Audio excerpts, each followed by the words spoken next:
Begitu sial nasib Hermansyah yang nyaris tewas diamuk warga Jalan Jenderal Ahmad Yani, Kelurahan 13, Ilir, Palembang. Lantaran ia merampas kalung emas milik Desiwati yang sedang duduk di depan rumahnya sambil menunggu dagangannya berupa bensin eceran dan gas LPG.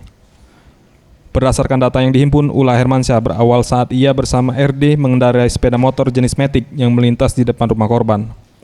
Melihat korban yang duduk sendirian, lantas rekannya RD turun dari atas sepeda motor dan menyantroni korban. Ketika itulah dirinya merampas kalung yang melekat di leher korban. Begitu pelaku menarik kalung, korban pun langsung berteriak meminta pertolongan warga sekitar. Namun sialnya bagi kedua pelaku, saat hendak melarikan diri, keduanya malah masuk ke gang sempit hingga bertabrakan dengan bentor yang juga melintas dalam lorong tersebut dan membuat keduanya terjatuh dari sepeda motor.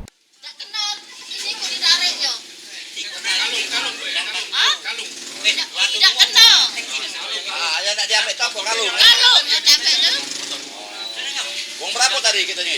Yang masuk di singkong. Kanit Reskrim Ibda Nopel membenarkan pihaknya sudah mengamankan pelaku dari amukan massa yang kesal dengan perbuatannya.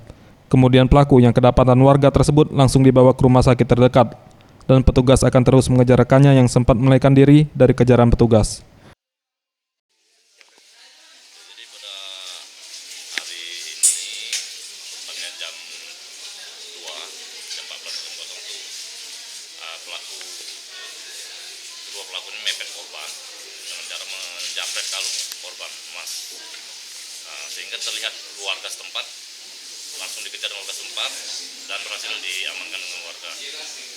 Barang bukti yang diamankan sementara masih sepeda motor, untuk BB emasnya lagi kita cari. Tim Liputan Sriwijaya TV.